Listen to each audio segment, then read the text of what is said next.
Lord, thank you for sending us your only Son. I am grateful that you chose to rescue us from a life separated from you. Your faithfulness to us reassures me that you are trustworthy. You will finish what you started. You will do what you've promised. Nothing is impossible for you, and the birth of your Son is proof that today I will place my hope in you in Jesus' name. God, you are holy. You alone define perfection, power, and strength. You alone can provide lasting hope, grace, and unconditional love. Nothing is too hard for you, and no one is beyond your reach. How holy you truly are. What an honor it is to worship you in Jesus' name. Amen. Amen. Good morning po sa ating lahat. Good morning. Tayo naman ay tumayo. Tanungin mo naman yung, bago yung tanong, sabi mo sa katabi mo, I'm so happy that you're here today. So happy. Ito, sikat tong tanong na to. Tanungin mo naman yung katabi mo, para kanino ka bumabangon?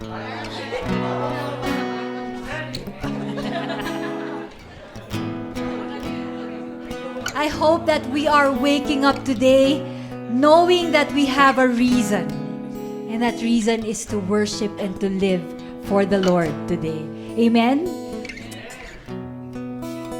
Psalm 59:16 says, "But I will sing of your power. Yes, I will sing aloud of your mercy in the morning." Umagang-umaga.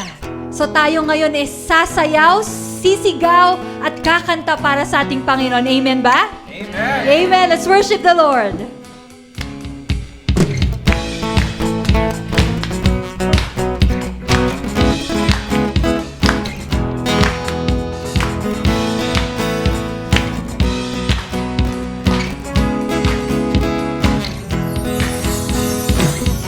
Waking up knowing there's a reason. All my dreams come alive.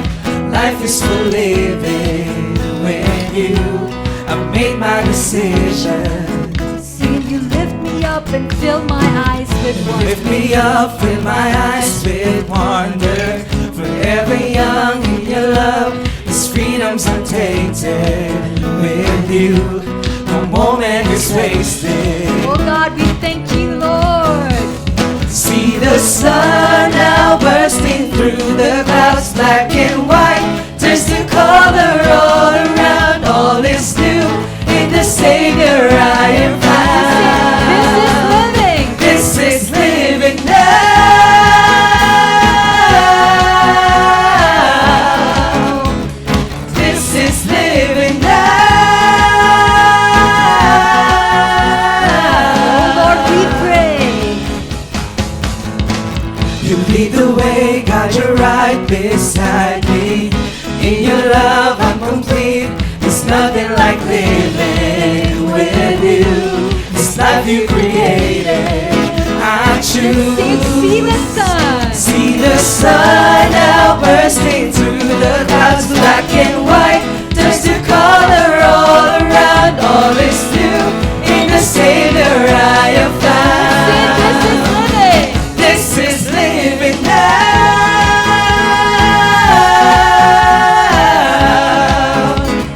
This is living now. Let's see you take me higher. You take me higher than I've been before. It's your perfect love that sees me soar. God, your freedom is an open door. You are everything I want and more. Ngayong umagang to, let's give our best to the Lord. Amen? Ngayong umaga ito, ang ganda-ganda ng araw. Let's worship the sun. Let's worship the Lord. See the sun now bursting through the clouds, black and white, turns to color all around. All is new in the Savior I am found. Oh, see the sun. See the sun now bursting through the clouds, black and white, turns to color all around. All is new in the Savior I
take me higher than I've been before. It's your perfect love that sees me soar. God, your freedom is an open door. You are everything I wanted. This is living now. We live for you, God. This is living now. All our lives for you, Jesus. To you alone. This is living now. Let me see those hands up before the Lord.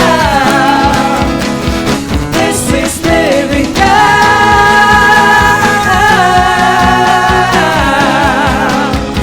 This is living now. Amen. Sabihin mo sa katabi mo, God is the reason for living. God is the reason for living. And we can live our best life because we have God. Amen? 1 Corinthians 10:31. So, whether you eat or drink, whatever you do it all for the glory of God. Gawin natin ngayon lahat para sa ating Panginoon. Yung ating paghinga, ating pagpalakpak, ating pamumuhay para sa ating Panginoon. Let's live for our Lord.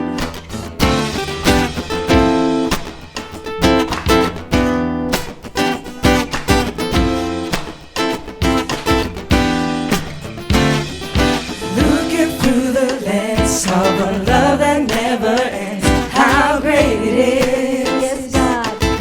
We thank you, Lord. You came into my life and now everything is bright. How great it is. I'm living, living, living, living my best life. 'Cause I'm living, living, living, living the most high. You are the way, the truth, and life. You are the way, the truth, and life. You are the way, the truth, and life. You are. Everything is better with you. You are the way, the truth, and life. You are the way, the truth, and life. You are the way, the truth, and life. You are. Everything is better with walking through this life with the best on my side. How great it is. I'll always go your way, and that's never gonna change. How great it is. Said I'm living. I'm living, living, living, living my best life. 'Cause I'm living, living, living, live for the most high. You are the way, the truth, and life. You are the way, the truth, and life. You are the way, the truth, and life. You are. Everything is better with you. You are the way, the truth, and life. You are the way, the truth, and life. You are the way, the truth, and life. You are. Everything is better with you. Ngayong umagang to, napakagandang pumuri sa ating Panginoon. Amen ba? Lahat ng magsabing, I love to worship the Lord. Say Amen! Alam niyo ba, ang kasama sa pagpupuri, hindi lang pagkanta. It doesn't involve clapping alone. Alam niyo bang kasama doon ang pagsayaw? Amen! Sino ngayon ang ready magsayaw para sa ating Panginoon? Simple lang naman yung steps natin ngayon, left and right lang. Pag sinabing slide to the left, pupunta tayo sa left. At pag sinabing slide to the right, pupunta tayo sa right. Amen ba? Is everyone ready? Amen! So let's do this. Slide to the left, hey. Slide to the right, oh. Give him all you got now. Come on, give him all your praise. Come on, everybody now. Slide to the left, hey. Slide to the right, oh. Give him all you got now. Come on, give him all your praise now. Masaya, di ba? Ngayon, pag sinabing slide to the left, lahat sasabi ng, hey! Marinig ko nga, 1, 2, 3, hey! Pag sinabing slide to the right, whoa! 1, 2, 3. So we will all dance and sing and shout for the Lord today. Amen ba? So everybody ready? Let's do this.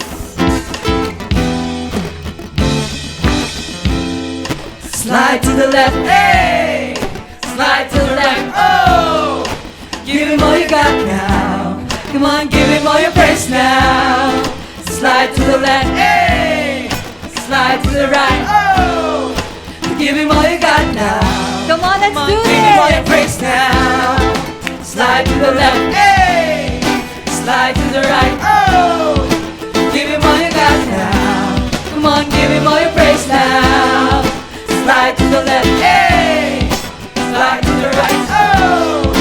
Give him all you got now. Come on, everybody, let's give Come on, give everything him all to your the praise Lord. now. Slide to the left, hey! Slide to the right, oh! Give him all you got now. Come on, give him all your praise now. Slide to the left, hey!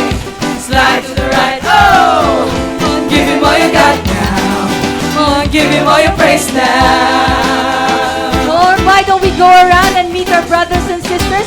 Sabihin mo ngayon, you are loved by the Lord. Come on, ikot po tayo. Sabihin mo, God loves you.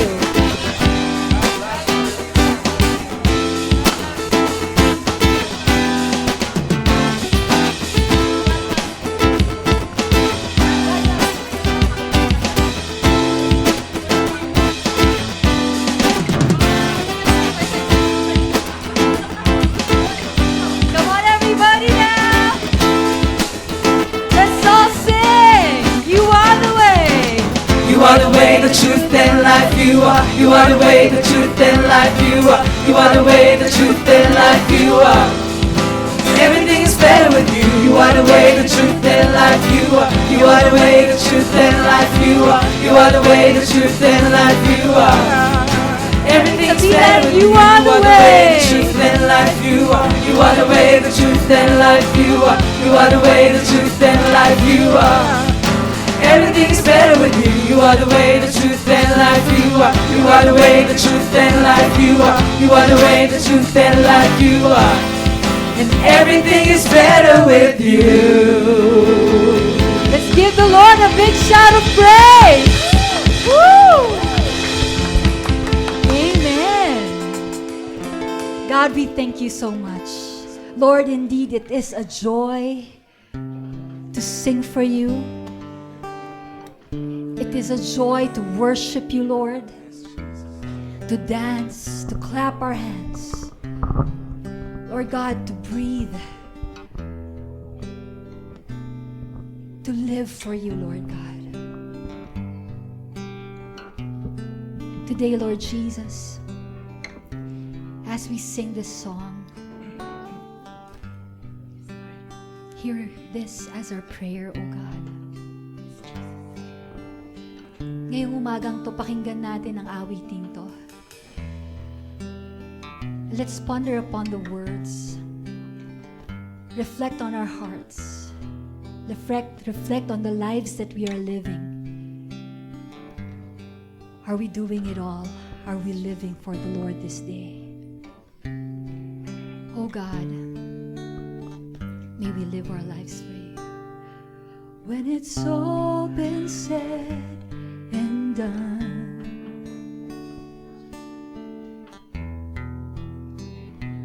there is just one thing that matters.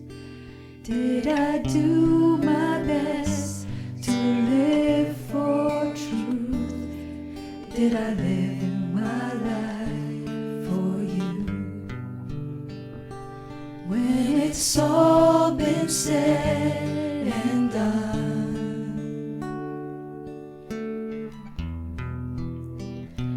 all my treasures will mean nothing. Only what I've done for love's reward will stand the test of time. Lord, your mercy is so great that you look beyond our weakness and find purest gold in miry clay. sinners into saints, and I will always sing your praise. Here on earth and ever after, for you've shown me heaven's my true home. When it's all been said and done, you're my life when life is gone. As we've heard the lyrics of this song this day,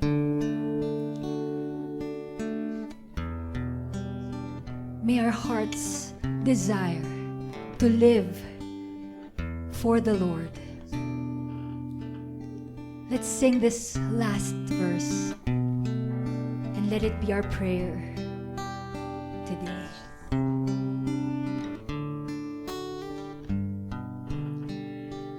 When it's all been said and done,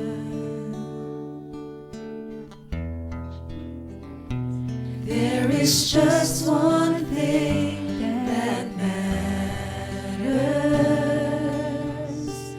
Did I do my best to live for truth? Did I live my life for you? Lord, I live my life for you. Lord God, today we want to live our lives for you. To live our lives, Lord God, only for you, Lord. Romans 14:8 says, "For if we live for the Lord. And if we die to the Lord. So then whether we live or whether we die, we are the Lord's." Today, God, we will declare that we will live for you. We will live, O God, to love you, Lord. We will live, O God, to bring worship to your name. We will live, O God, to give honor and glory to the one true God. We will live, Lord Jesus. We will live for you and for you alone. Oh God, we will sing, I will live. Yes, God. To love you, We will live to bring you praise, oh Lord. to bring you praise. I will live a child in awe of you. We will sing, we will live for you, I will Lord. live to love you. I will live to bring you praise. I will live a child in awe of you.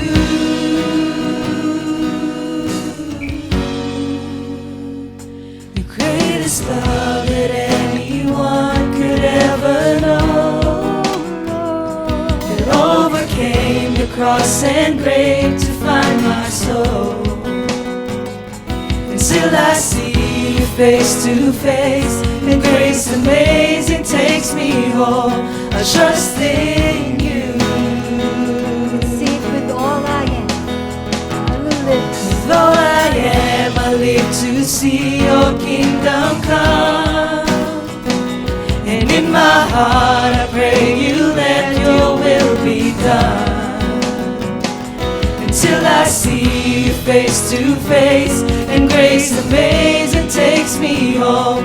I trust in you. I will live to love you. I will live to bring you praise. I will live a child in awe of you. See, you are the voice. You are the voice that called the universe to be. You are the whisper are the whisper in my heart that speaks to me. Till I see you face to face, and grace amazing takes me home. I trust in you. We will trust you, Lord. I will live to love you. I will live to bring you praise. I will live a child in awe of you.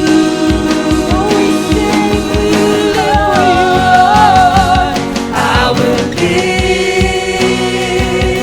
to love you. I will live to bring you praise. I will live a child in all of you.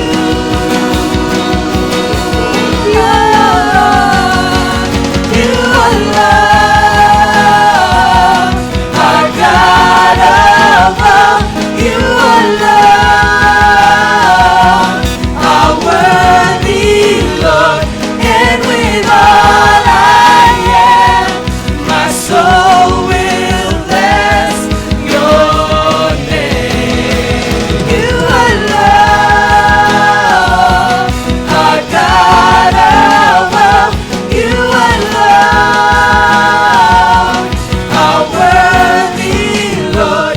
And with all I am, my soul will bless your name.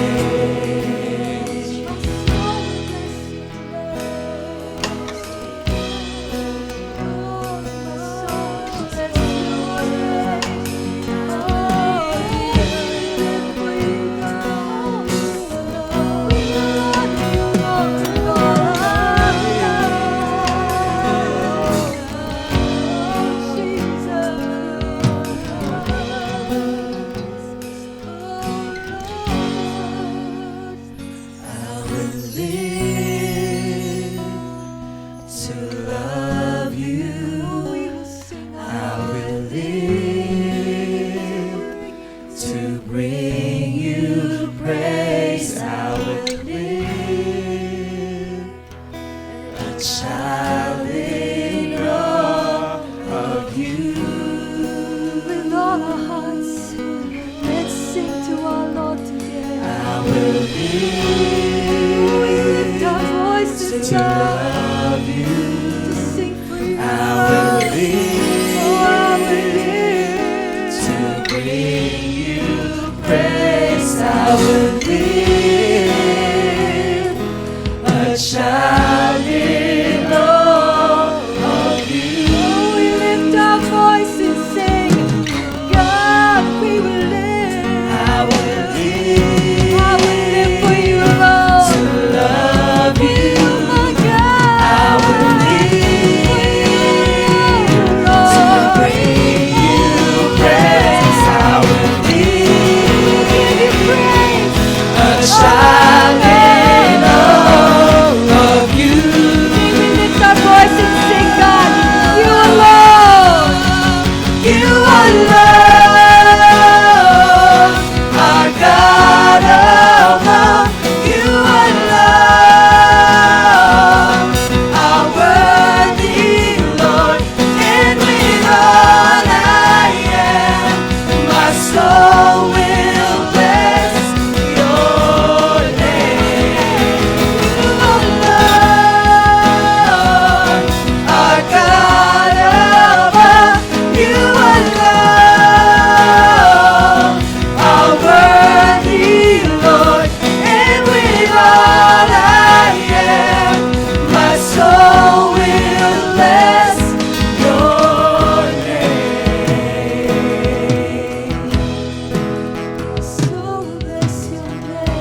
our Father, our King.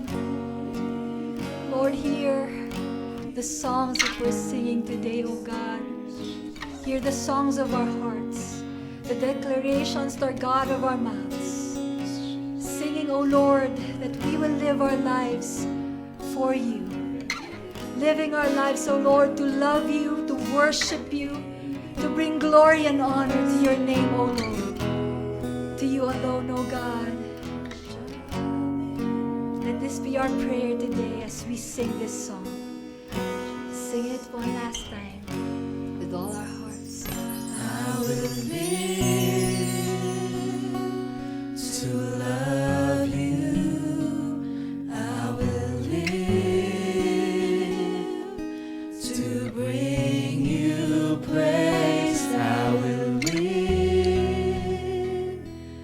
a child in awe of you. Oh, hear it, Lord. I will live. I will live to love you. I will live to bring you praise. I will live a child in awe of you. Lord, today we recall your faithfulness, O Lord. Thank you that you walk with us every day, that you are with us always. Lord, today we will proclaim that your promises are true and your goodness and your love, O Lord, indeed will never fail. In this moment, Lord, we come to you and we lay our lives before you. God, may we honor, worship, and adore you with every fiber of our being. Father, we proclaim that you are the Holy One, the Lord God Almighty, who was and is to come. Your beauty and majesty, Lord, are beyond compare. And on this day, Lord, we join with all those who worship and confess you as Lord, from generations past and present, and with the angels, Lord, that sing in the heavens of your greatness and splendor. Lord, we adore you. Lord, we love you. And Lord, we bow down and worship you today. All glory and honor, power and praise to the one true God. And everybody would say, amen and amen. Let's give the Lord a big round of applause.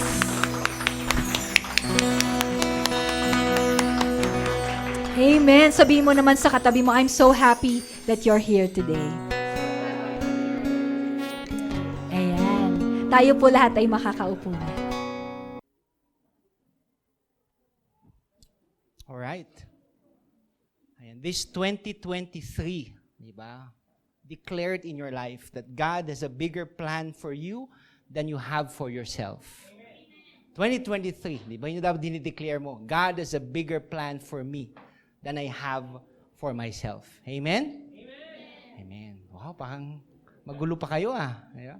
I feel a bit conscious today. Tawag nila daw sa condition na to, double kill. I mean, double kill. Yung tumatanda ka na nga, tumataba ka pa. Diba? So, double kill. So anyway, good morning. Bati mo yung katabi mo. Sabi mo, maganda yung umaga. Ayan. Madami yata nakarelate sa double kill Marami sa inyo, double kill na rin ba? Double chin. Ayan. So we welcome you. This is One Bit Christian Ministries. We welcome you. If it's your first time to the attending service, and we pray, it is our prayer that you find a family, a church family where you can grow, not only physically, but more so spiritually, where people can point you every day to the Lord. Amen? So it's a new year. Di ba? Yung mga di ko nakita, Happy New Year. It's a new year, a new month, a brand new day. And last week, we started a new series entitled First. Di ba? This series today will be continuing is entitled First. Di ba? What better year to start the day and the year than by putting God first. Diba? There's a saying that goes, if you put God first, you will never be last. And this is our prayer. This is, I think, panalangin ko, that as we go through God's Word for the whole month of January and the coming months it is our prayer that we really put God first in our lives. Amen? So, tanongin mo yung katabi mo, sabi mo, handa ka na ba? Ayun, handang-handa na. Diba? Ayun, handang-handa na. One of the greatest challenges for the Christian is to live a life distinctly as a follower of Jesus Christ. Diba? Lalo na in the world that we live in today, parang hirap mabuhay ng maging mabait, maging matino. In living for God, we'll be talking about living for God, always starts by knowing Him. Diba? That's where it starts, knowing God. Hindi mo pwedeng sabihin, Pastor, simula ngayon, January 15, from this day on forward, mula ngayon at sa mga darating pang araw, mabubuhay ako para sa Diyos. Hindi mo pwedeng sabihin yun nang hindi mo kilala kung sino ang Diyos. It's impossible. So before you live for God, you have first to know Him. Diba? Parang ate mo na, punta ka sa isang store, pinabili mo yung anak mo, bili ka nga ng speaker. Diba? Pero hindi niya alam kung anong bibili niyang speaker. Diba? Alam mo yung binili niya? Speaker, maganda siyempre tatak, JBL. Wow. Wow, di ba? Next, pagka-uwi niyo, sabi mo, anak, ano ba yung sabihin ng JBL? Karaniwan sa inyo, nag-iisip din. Ano ba yung sabihin ng JBL? Para alam niyo, magandang brand. So, alam ko Bluetooth device is connected. Di ba, it's funny, we buy a lot of things na hindi pala natin alam kung saan gamit ko anong ibig sabihin niya. And it's the same thing with God. It starts with knowing God. Yun yung step 1 natin. So mga kapatid, knowing God, loving God, and then living for God. Today's message is entitled, #YOLO. Diba? I guess a lot of you know YOLO. Diba? Si Yolo Pascual. Diba?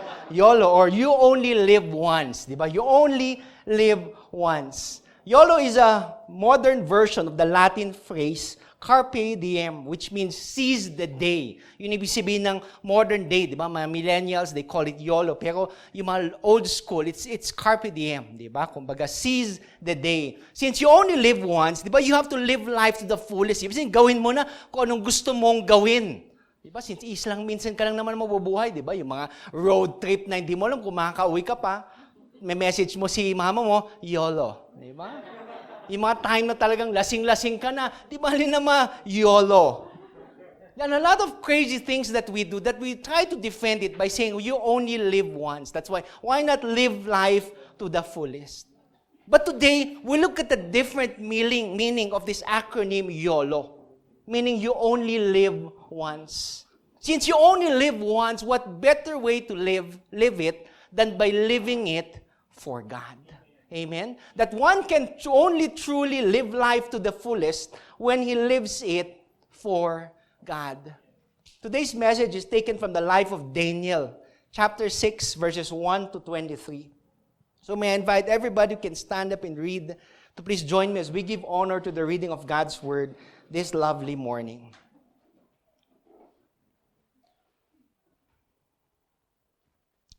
So today, join me as we read God's Word this morning. Daniel chapter 6, verses 1 to 23. It pleased Darius to appoint 120 satraps to rule throughout the kingdom, with 3 administrators over them, one of whom was Daniel. The satraps were made accountable to them so that the king might not suffer loss. Now Daniel so distinguished himself among the administrators and the satraps by his exceptional qualities that the king planned to set him over the whole kingdom. At this, the administrators and the satraps trying to find grounds for charges against Daniel in his conduct of government affairs, but they were unable to do so. They could find no corruption in him because he was trustworthy and neither corrupt nor negligent. Finally, these men said, "We will never find any basis for charges against this man Daniel unless it is something to do with the law of his God."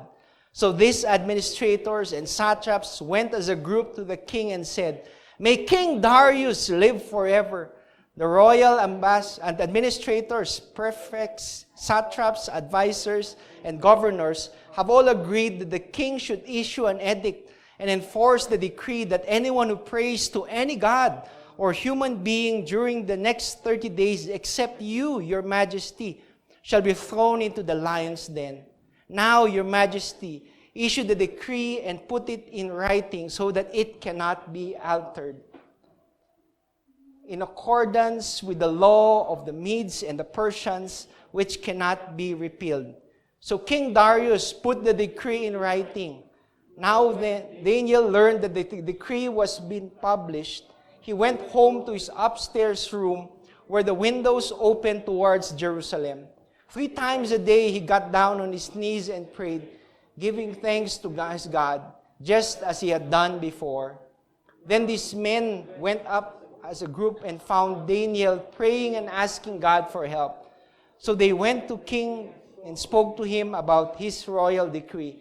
Did you not publish a decree that during the next 30 days, anyone who prays to any god or human being except you, your majesty, will be thrown into the lion's den? The king answered, the decree stands in accordance with the law of the Medes and the Persians, which cannot be repealed. Then they said to the king, Daniel, who is one of the exiles from Judah, pays no attention to you, your majesty, or to the decree you put in writing. He still prays 3 times a day. King heard of this. He was greatly distressed. He was determined to rescue Daniel and made every effort until sundown to save him. Then the men went as a group to King Darius and said to him, remember, your majesty, that according to the law of the Medes and the Persians, no decree or edict that the king issues can be changed. So the king gave the orders Daniel and threw him into the lion's den. The king said to Daniel, may your God, whom you serve continually, rescue you. A stone was brought and placed over the mouth of the den, and the king sealed it with his own signet ring and with the rings of his nobles, so that Daniel's situation may not be changed. Then the king returned to his palace and spent the night without eating and without any entertainment being brought to him. So he could not sleep.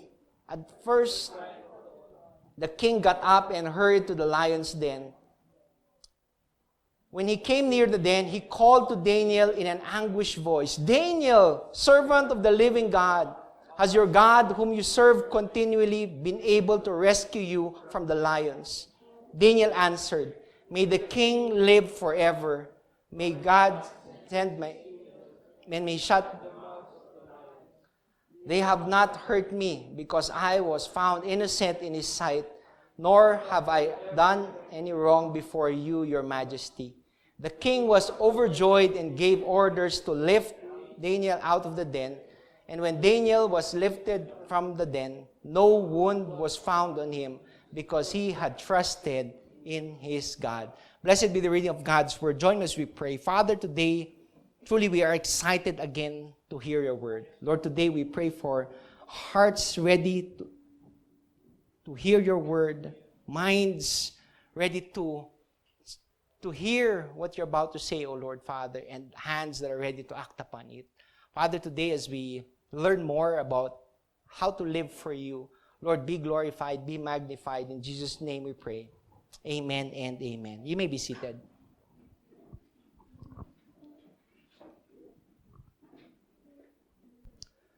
Most of us, if not all of us, knows the story of Daniel and the lions then. Diba? Kung baga alam na natin mula Sunday school, if not from Sunday school, we heard it in church. If not from church, we read it in a different book. Diba? Medyo familiar tayo sa kwento na ito eh. Kung baga, paulit-ulit natin naririnig. And today, we get to see it in a different lens.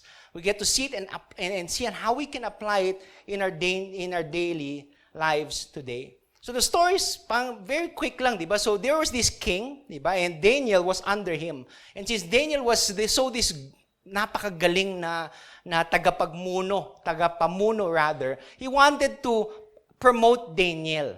Eh, syempre, pag ganun, may politics na nangyari na, di ba? People were jealous, his other colleagues were saying, bakit siya kailangan promote? So they looked for something. They looked for something to put him down. So one day, they said na, o nga, alam na natin, let's make a law na for the next 30 days, dapat kayo lang yung pwede naming dasalan. So Daniel, syempre, nung nalaman niyo Daniel, he wouldn't do that, di ba? Because he knew that he would pray again and again to God. So the punishment was terrible, di ba? So yung punishment doon, he was to be thrown to the lions' then. So that's the story, di ba? Yun yung story in a nutshell today. So the next day, nung nakita nila, Daniel came out unharmed. So that's the story. So let's end para makapag-lunch na tayo. And we can all go home.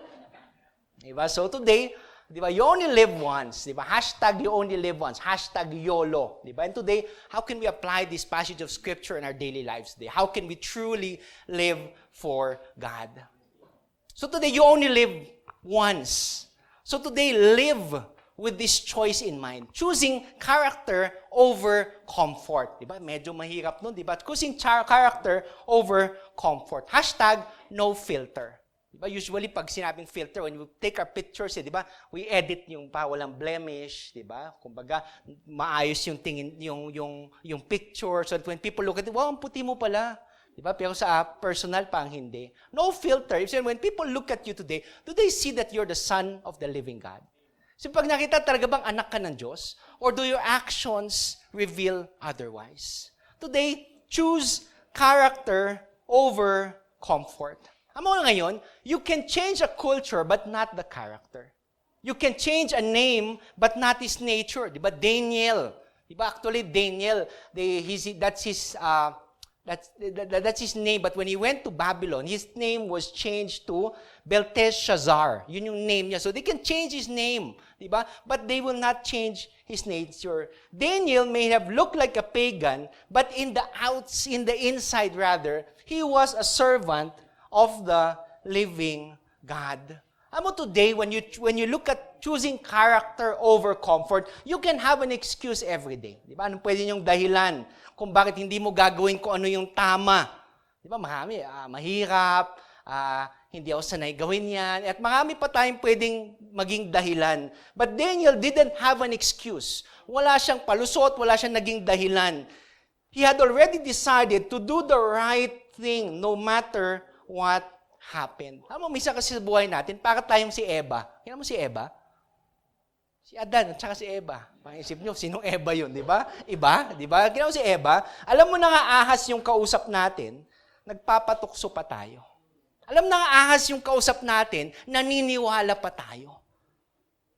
And fast forward to today, di ba? Yun yung time ni Daniel. Fast forward today, things didn't change. Hanggang ngayon, the world that we live in still wants to separate us from God.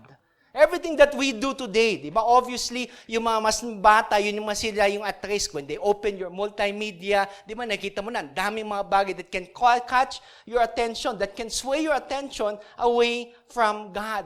People are promised promotions, di ba? Ipropromote ka namin, huwag kang mag-alala. Yayaman ka. But only to find out it will draw us further from our families, even further from God. We are offered all educational opportunities that fill our minds, but not our hearts. It fills us with all this godless falsehood. We are told to keep quiet about our faith. Pag boss ka na, pwede ka na mag-share. Pero sa ngayon, tahimik ka muna. And we are all bombarded with this anti-God, don't do this, don't follow God, in everything that we see. Make no mistake, there is a battle in your mind that is being fought every day. Alam mo kung bakit marami natatalo? Kasi kala nila walang laban. Kala nila everyday, ordinary day, ay okay lang yan, sige, okay, gawin na natin dyan. We just go with the flow and wonder one day, why we end up not only looking but sounding and acting like the Babylonians, just like in Daniel's day. Today, you may look religious. Siguro nakabarong ka. Double kill nga di ba? Siguro nakabarong ka, disente. People might even call you holy. But does it reflect who we are inside? That we are sons and daughters of God. Someone said, wrong is wrong even if everyone is doing it. Right is right even if only you are doing it. Ang hirap English, di ba? Sabi nga nila, tama ay tama kahit ayaw ng lahat. Mali ay mali kahit gusto ng lahat. Today, choose the hard right. Alam ko mahirap In our day-to-day decisions, it's hard to choose what's right. Di ba, dami, dito na lang, gawin na lang natin to. Taka, mag-mall na lang tayo, punta na lang tayo sa church, pagpatapos na, mag-hi lang tayo kay pastor. Those are the easy things. But today, choose the hard right over the easy wrong. Di ba, pang hirap nga, pastor. Kanina, ang hirap. Di nyo pa alam kung saan yung left tsaka right nyo. Di ba? Slide to the right. Sabi ng isa, kayong iba, hey! Yo! Di na nila alam eh. Paano pa kayo kung ano yung tama at kung ano yung mali? Trust the Holy Spirit that is at work inside of you. Today, make up your mind now. I remember years ago, I heard a phrase that has helped me more than once. When faced with a hard moral choice, say these words: others may, but I cannot. You don't have to decide for anyone else, but you have to decide for yourself.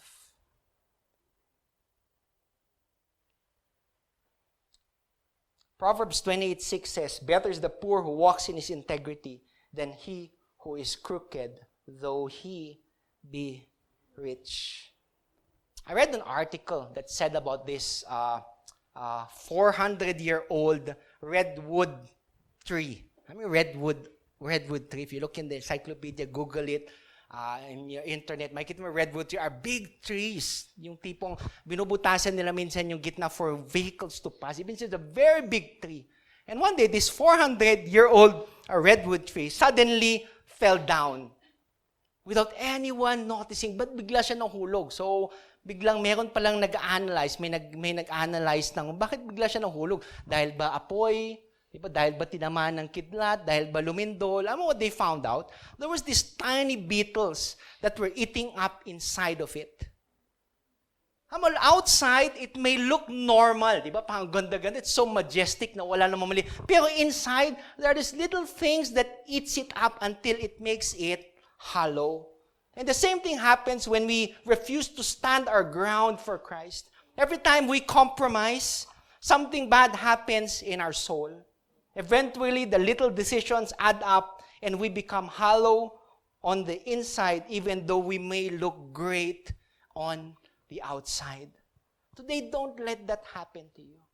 Every day, choose character over comfort. So today, allow me to challenge you. Diba? Are you tested and tired, or are you tried and tested?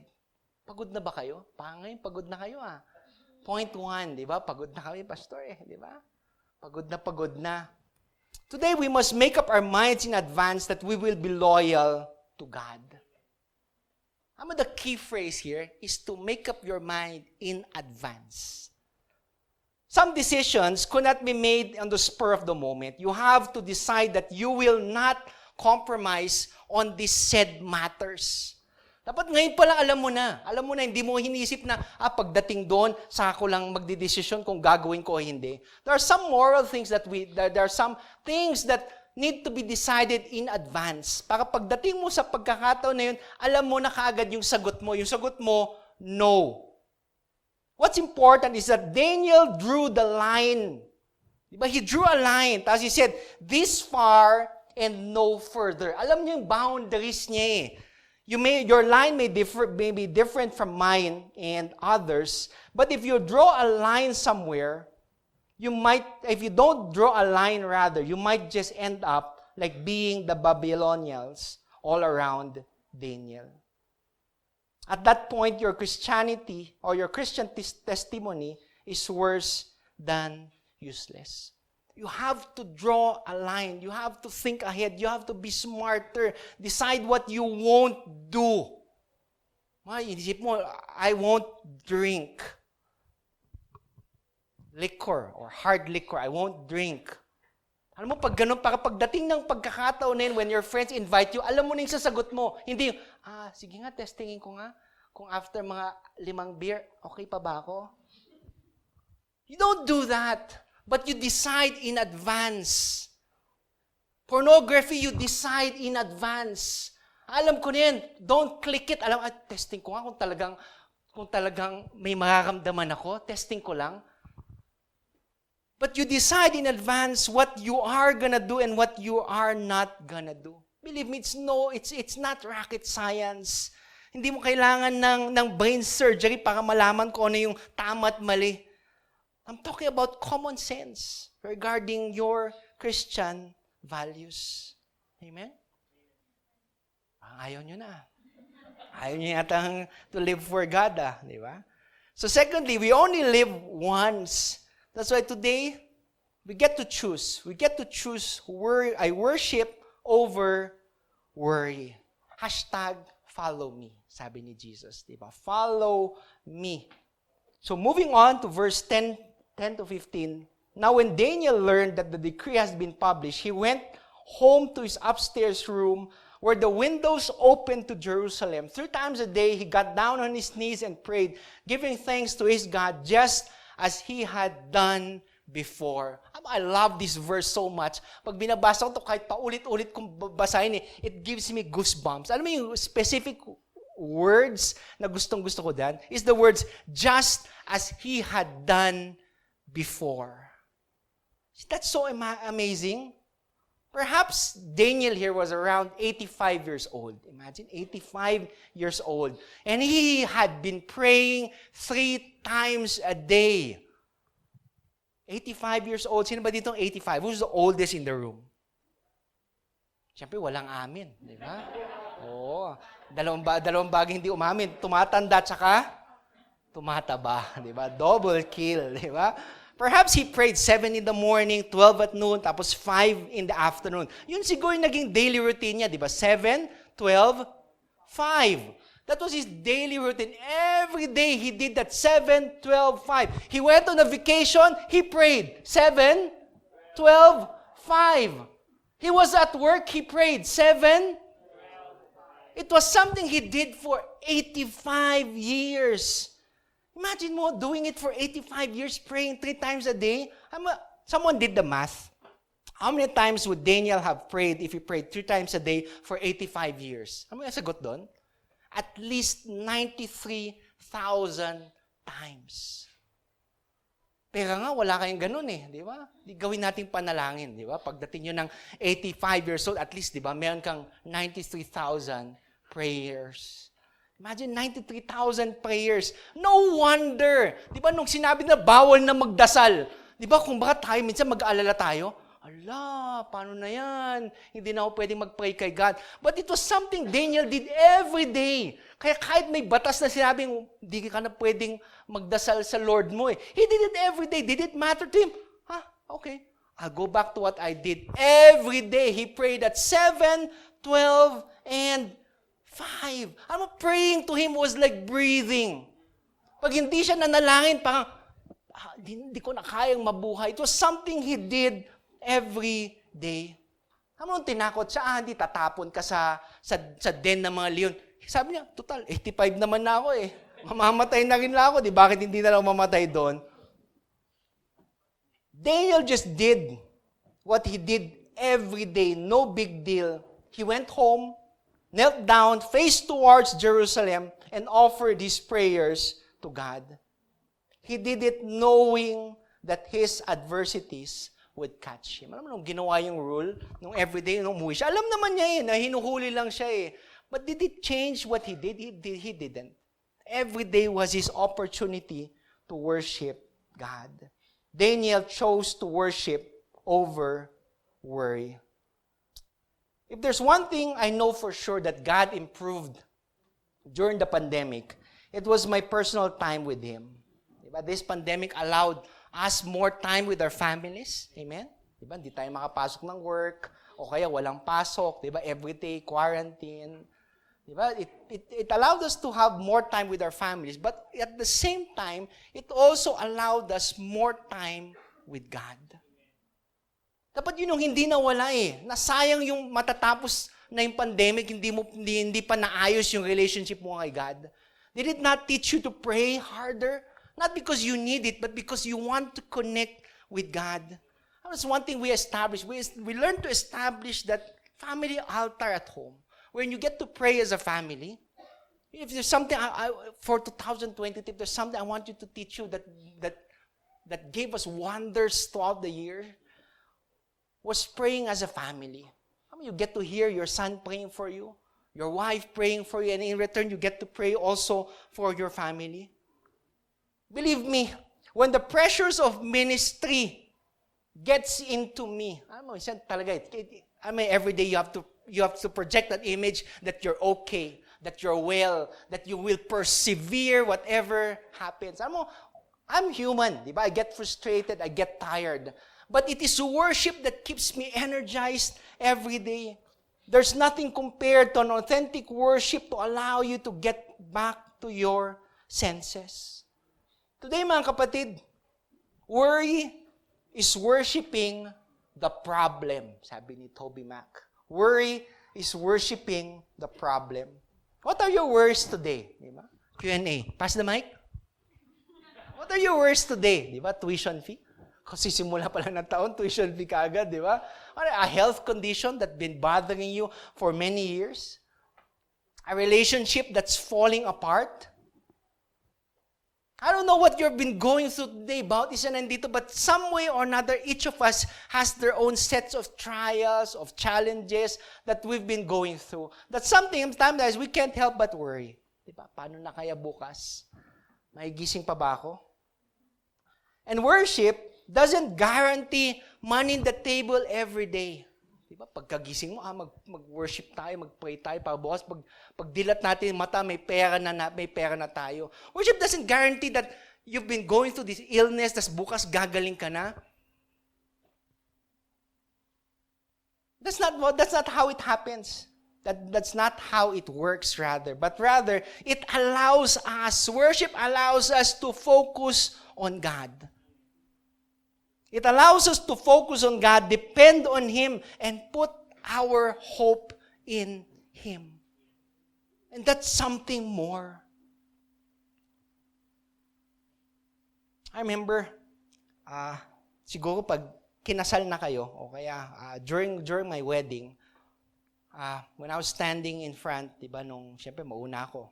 In front, dami kong tinitignan yung mga tao. Bakit ganyan? Kasi bumabagyo po nung umuulan, nung kinasal kami, bumabagyo. Hindi lang umulan, bumabagyo. Lights were being on and off, diba? Kasi mag-switch na po kami ng generator. Kahabi, parang sabi ko, everything was off. Pagtingin ko, some guests were wet. Diba? Pagtingin ko, sino yung mga yan, di ko kilala. Bakit ganyan? Umapaw kasi we were only preparing for 150 guests. Tapos sabi nila, sir, mag-open na kami ng overflow room sa may coffee shop. Sabi, bakit may overflow? Di ba, gastos pa yun eh. Ang dami isipin. And you tend to worry. Alam mo, there's one thing that took away my worry. When I saw my bride, when I saw Aisel walking down the aisles na, wow, thank you. Kasi during that time, all my attention was only on her. Nothing else mattered. Pagka-march niya, hindi mo naman titignan. Sino yan? Diba? Hindi na yun eh. Tingin ka lang dun eh. Yung tipong naluluha ka, gabi, sabi ko. Never mind.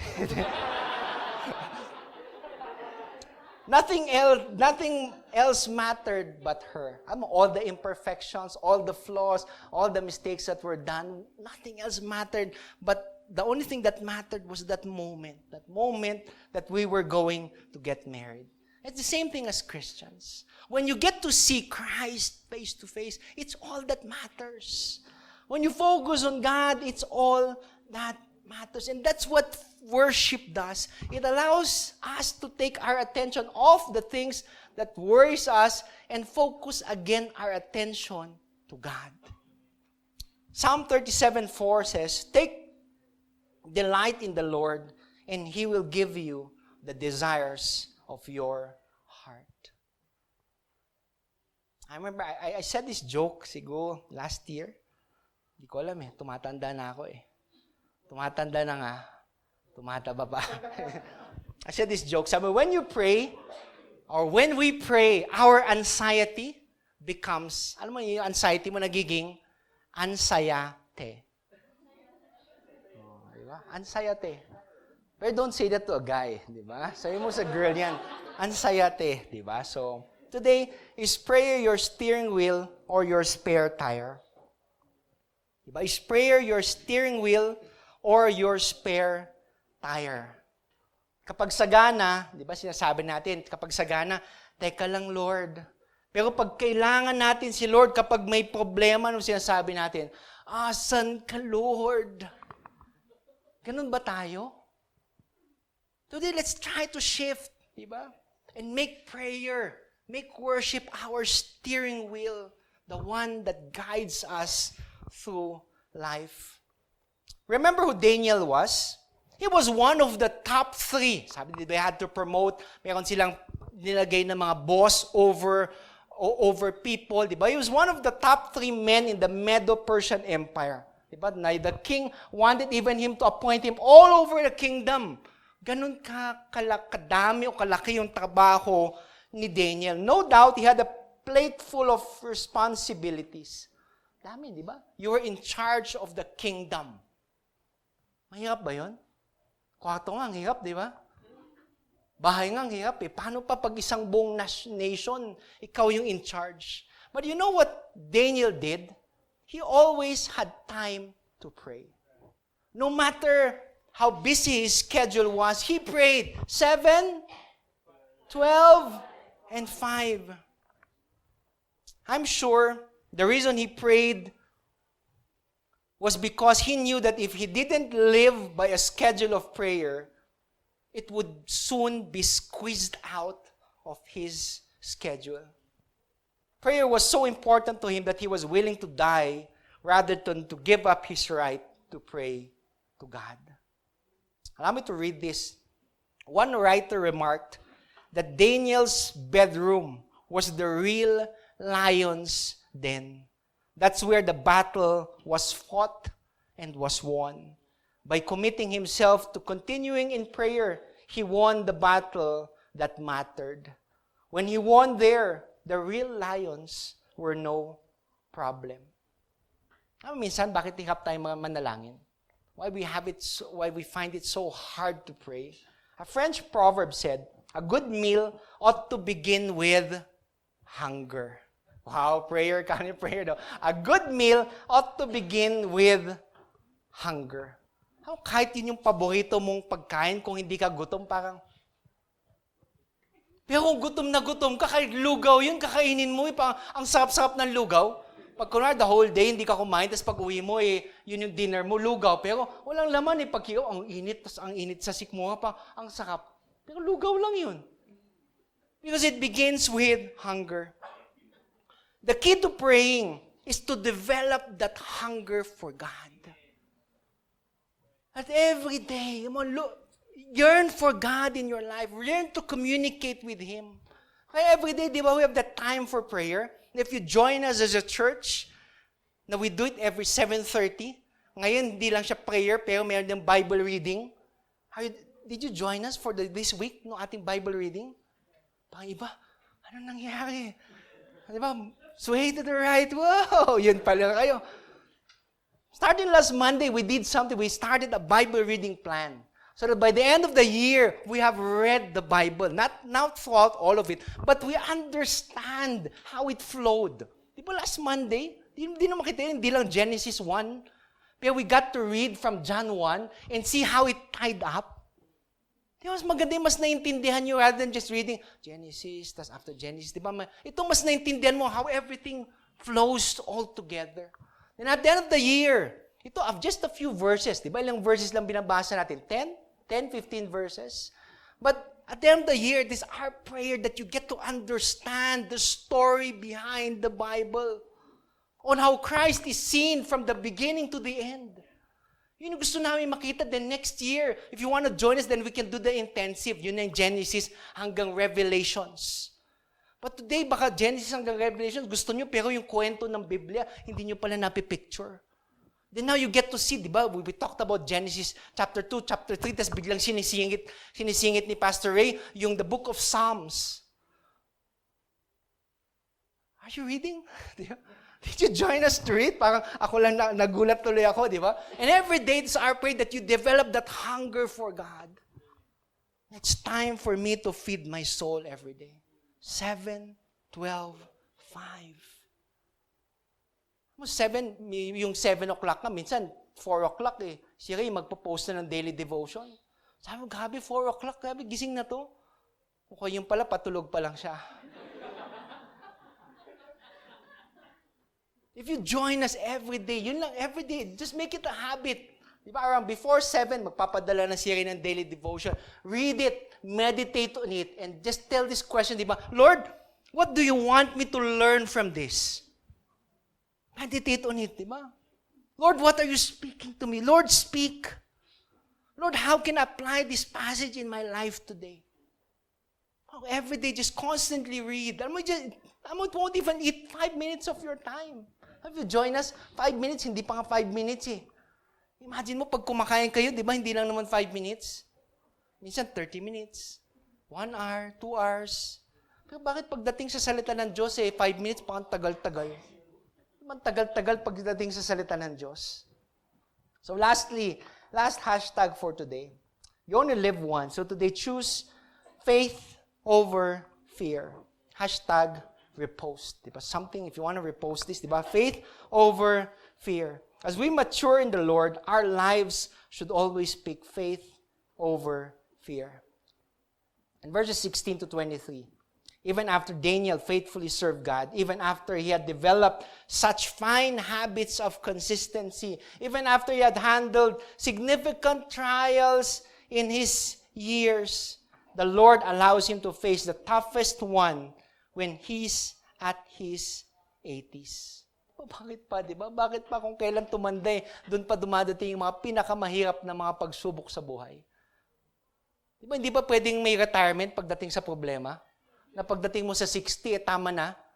Di ba? Ibig sabihin, lubayan mo ako problema, 60 na ako, di ba? Senior na ako. But at the end of the day, Daniel wasn't in the lion's den. Tama bakit? The lions were in God's den. And these other satraps and governors thought when they threw Daniel in the pit, that was the end of Daniel. Tama pagdating kay Lord, hindi tapos hanggat hindi sinabi ni Lord na tapos. At baliktad din yon. Pag sinabi ni Lord tapos, tapos na po. How could Daniel remain so calm when his life was under a threat? As always, God was the source of his security. God was the source of Daniel's strength.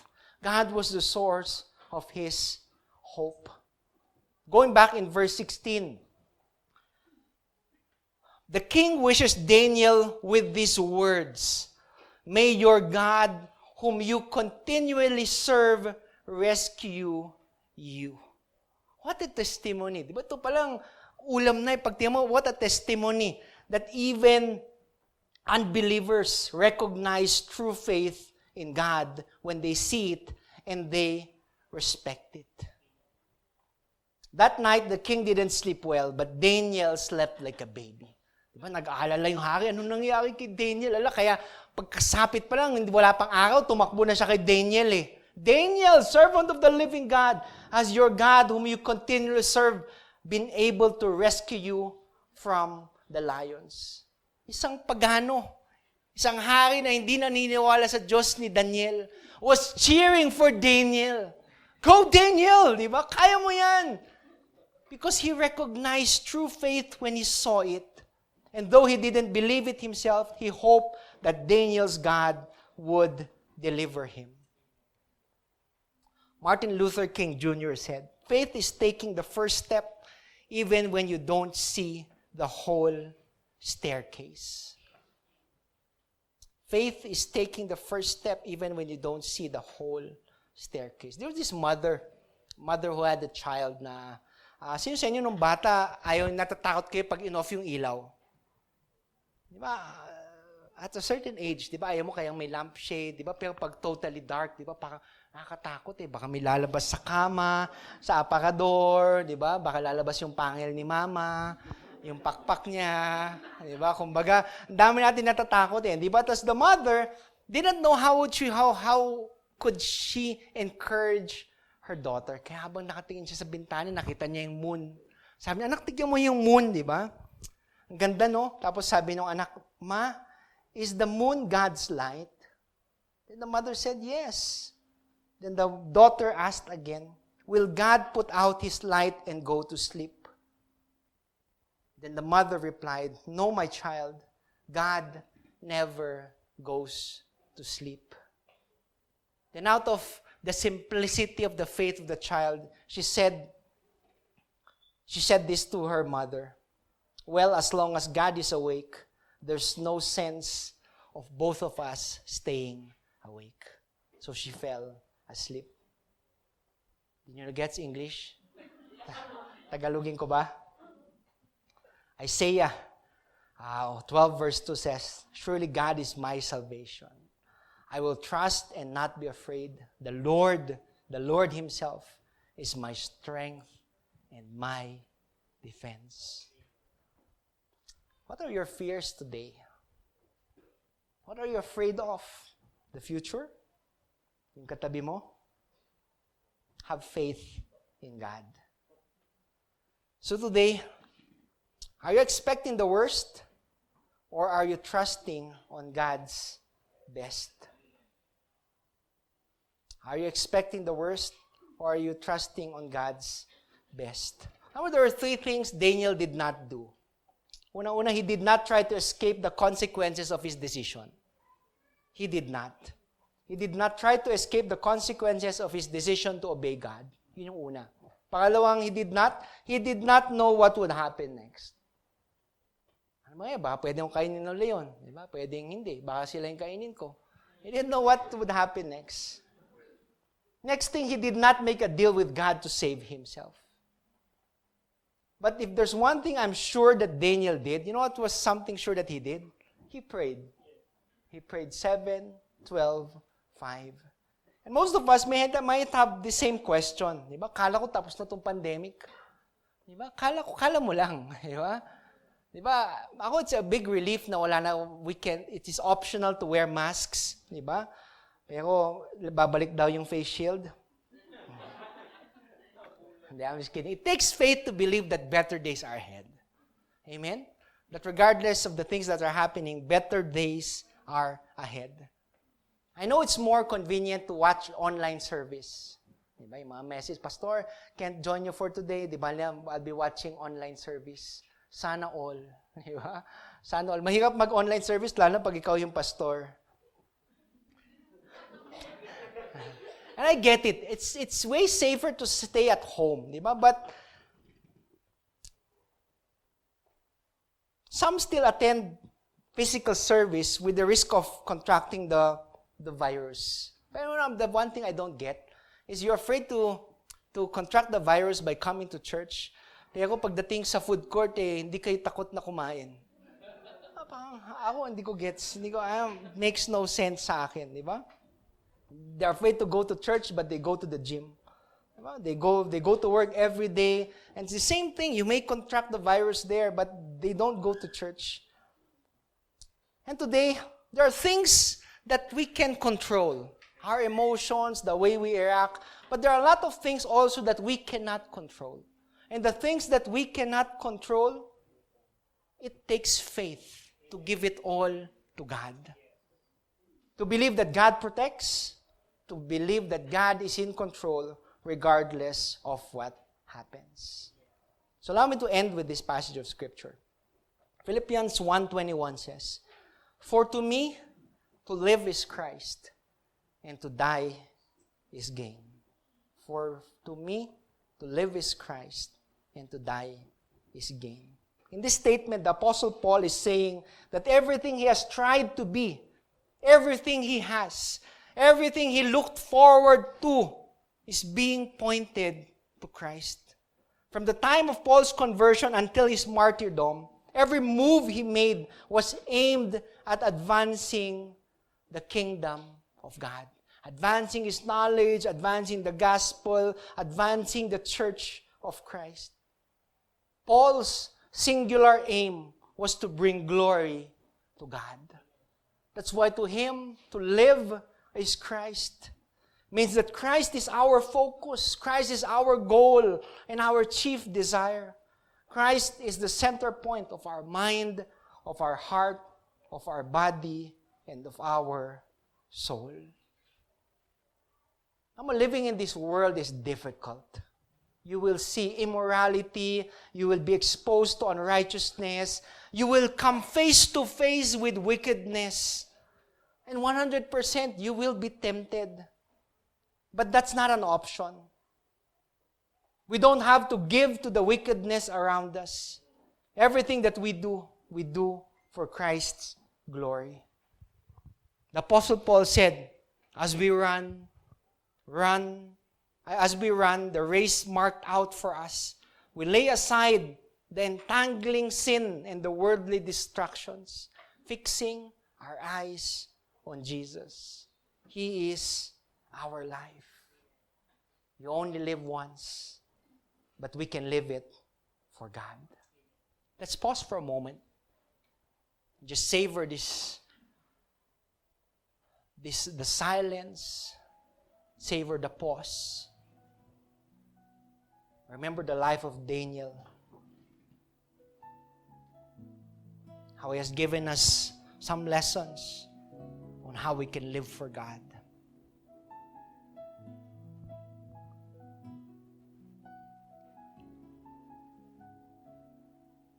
You might be thinking today, I'm no Daniel. But if God can deliver Daniel from the lion's den, He can surely deliver you. Generations of Christians have taken strength from this story because in the end, the hero isn't Daniel, but the hero is Daniel's God. And that same God is sovereign over us today. He's sovereign over those who have a plot against you. He's sovereign over the lions that surround you. So today, take heart. Take heart and trust in God. He can deliver you from whatever is troubling you this very moment. Today, let not God be only part of your life, but allow Him to be your life.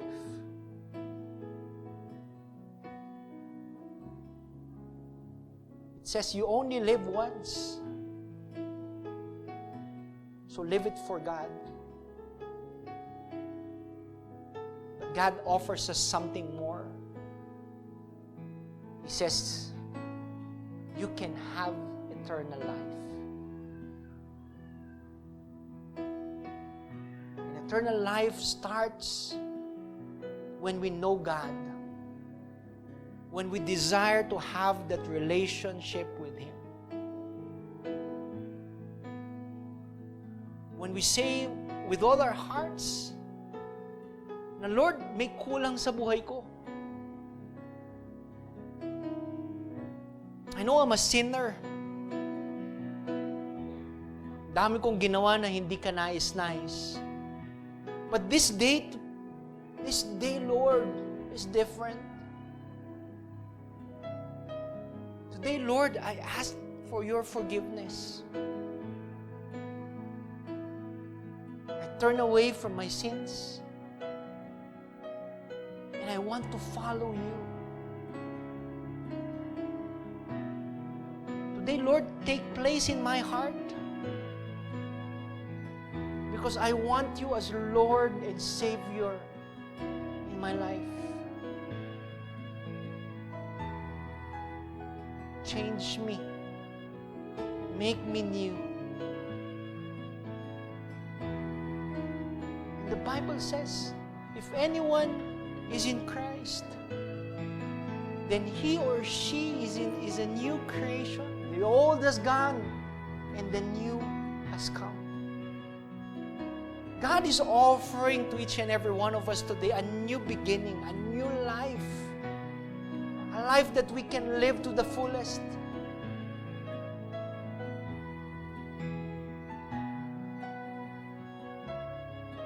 As we decide to put God first in our lives, begins with these choices to choose God first and foremost. Then to choose character over comfort. worship over worry, and faith over fear. Father, we thank you for your word. We thank you for the life of Daniel. And as we meditate on your words, may your words take root in our hearts. May it cause us not to sleep. May it cause us to reflect and to go back to you. May it cause us to look at the lives that we live today and see if truly are we living it for God. Father, may this be day one of a new beginning, day one of us wanting to know you and make you known, day one of us living for you. Lord, give us the boldness, the courage, and the wisdom to live for you every day. Father, be glorified, be magnified. We honor you, we love you. In Jesus' name we pray. Amen and amen. Let's give the Lord the loudest clap.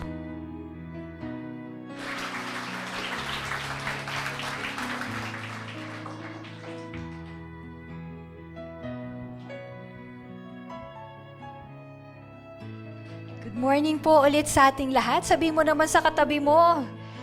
Ulit, I'm so happy that you're here today. Ako po kasi happy ako kasi nandito po kayo lahat ngayong araw na to. Today, we get the opportunity to become a blessing to this ministry through tithes and offerings. So, before we give, let me share to you. Alam niyo naman po yung tagline ng ating mahal na church. Our One Beats tagline is a heart that beats for Jesus, beats for others. So, I would like to ask us these questions. Why are we here? Why do we do these things? Why do we give? This ministry was given to us with a purpose to offer a place that we can call home, a place where we can be ourselves, a place where we can heal, a place where we feel loved, a place where we can serve, a place that will be an avenue for people to know God, the one true God. So whenever we give, may we always think of our loved ones, our friends, our colleagues, people who are lost and who are hurt. May our hearts continue to break for them. Some of us may not be physically able to do the legwork, but we can offer our treasures. And this will be used to fulfill what we are called to do, to have a heart that beats for Jesus and beats for others. Let us pray. Father God, we thank you for this great day that you have given us. Thank you for reminding us, O Lord, to live our lives for you. And today, O God, as part of living for you, O Lord, we give. We give, Lord God, for your ministry. We give, Lord God, to be partners in your mission, Lord God, in this earth. Father God, continue to spur in us the heart, Lord God, of generosity as you are a generous God. You have given us so much, O Lord, and today, we can only give you as much as we can, Lord God. We give you our lives. We give you our treasures. We give you our time, our talents. We give you everything, Lord, for your ministry and all for your glory alone. In Jesus' name we pray. Amen and amen. Let us give.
Ayan. So before we invite everybody to stand up.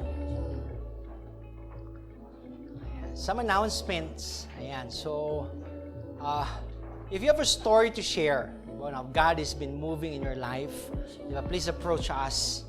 Kumbaga, we'd love not only to hear your story, but for other people to be encouraged by how God is moving in your life. Yan. So if you want to share a story, if you want to serve, let us know.